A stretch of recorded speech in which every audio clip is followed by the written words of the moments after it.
We want to kind of cover a broad spectrum so that when you have the questions you have, we'll be able to give you a variety of answers for. So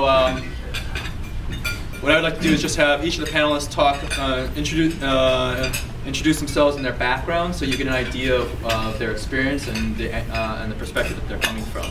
So Jeff, you want to start? Sure, yeah.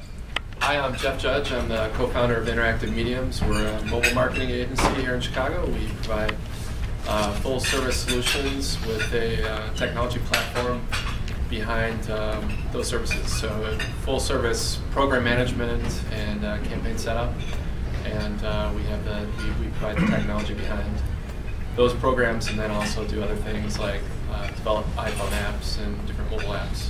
So my background, I have a technology background.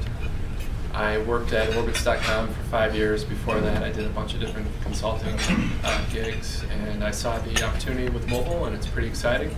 So built a team, and we're doing great stuff. I feel like mobile is already here. Just like you're saying, we work with a grocery store chain in Ohio that has started building a opt-in database for SMS messages and just promotional coupon offers a year ago, and they've had a strong 20% response rate. So typically when they send out a message once a week, they see on average a 20% response rate as measured by a unique code in the message.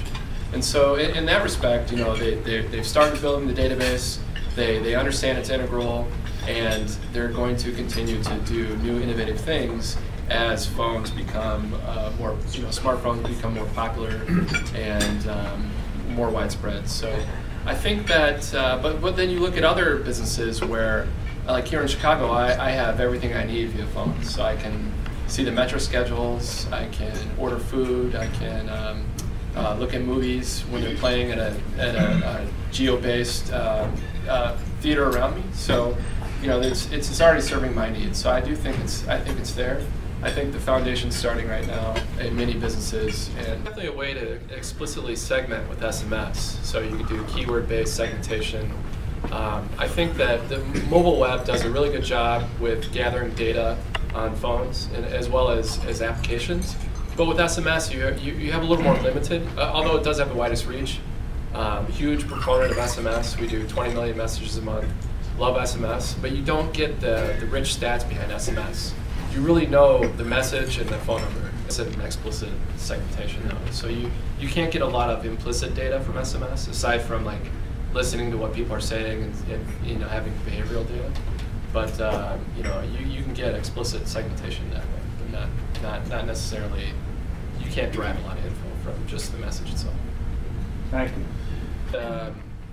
You're just focusing on the channel really, and it's not really about the channel. I think it's about the communication preferences and what people want to receive. So I think it's really important that some people might just want to get a weekly email, other people might want to just get a weekly SMS.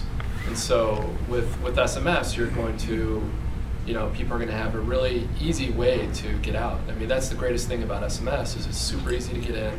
And if you get a message that you're like, I'm done with these people, you can just reply stop and you'll never get a message from them again. So I guess I think you will see some drop off in that overall response rate, 20% or whatever. But I think that it's not going to drop that far because you're going to have people that want to be, that's really an important concept here, is that they want to be involved. And so whereas you can't buy a bulk list of numbers and upload a list of numbers, these people need to opt in. So I think it's just a little bit different. I know that's what retailers do with email and stuff like that, but I think naturally you're going to send more targeted, concise messages rather than a huge email, and it's just a whole different interaction. So I think that the interaction is going to stay high, but people are going to have to be very mindful of how they communicate. Yeah, I would say that question here.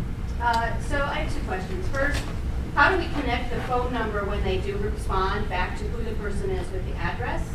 And then I also want to know how you price these applications. Is it a build cost plus per opt-in, or is it just opt-in? How does that tend to work?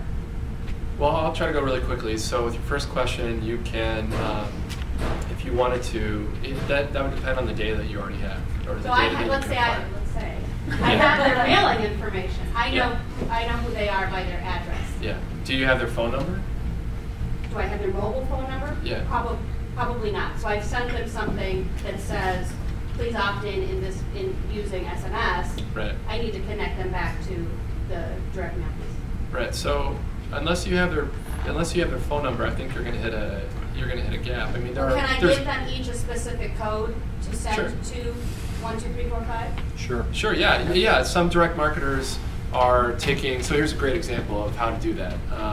You could send a postcard with a unique code on it where someone can SMS that, and that's how you can tie those two pieces of data together. So that code would map to a specific person, and some people have done that. So